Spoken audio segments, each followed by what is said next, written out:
I was a fan back when you got fucked over in the Olympics, man. God damn, did they ruin that? That was terrible. That was one of the worst Olympic decisions I've ever seen in my life. Maybe the worst. It was so bad, but it was in Korea, right? Yep, it was in Seoul, South Korea. And the Korean Park fighter, Si-hun. yeah. But God damn, that was ridiculous. It was one of those fights where you're like, well, he got the gold medal, clear. And then you see the decision, your jaw drops. You're like, what is this? It hurt the sport of boxing, especially amateur boxing. It hurt it because when you can take a kid, 19 years old, he defeats his rival clearly, and you rob him, it really eliminates the integrity of that sport. Yeah. And you still don't go back and fix it. Nobody to this day has come back and tried to fix it. They gave me Olympic orders.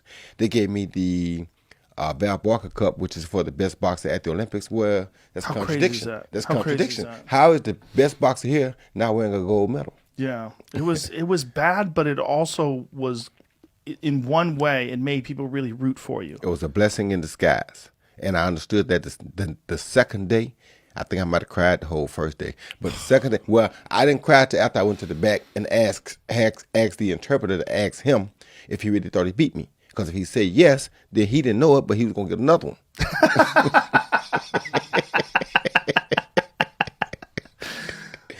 But he said, no, I know I didn't win, but it wasn't my fault. It was the judges. I shook his hand, and I left. And I never had another bad feeling towards him because for you. he didn't do it. You feel Yeah, me? you're right, for You have sure. to understand what is coming. But Right. then I also realized that not only were the judges not necessarily, they are to be blamed, but what God did was take their negative and turn it into a positive for me. And look where I'm at now.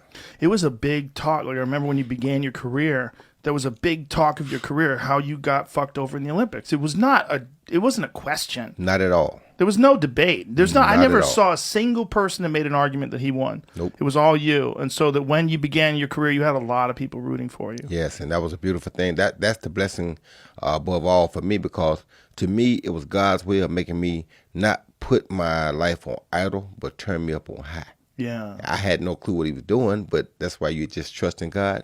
Look where you at now. Yeah, I remember when you fought James Toney, and that was a big fight because James Toney was in his prime and you were in your prime. And again, you caught him with that leaping left hook, man, that crazy left hook, and dropped him. When you beat James Toney like that, I think a lot of people had to go, whoa, like he can do this to an elite, top of the food chain world champion. That's what makes a real superior athlete. Not that you can do it to guys who are beneath you, when you can do it to guys who are supposed to be your equal or Yeah. above you. That's when you're really doing it.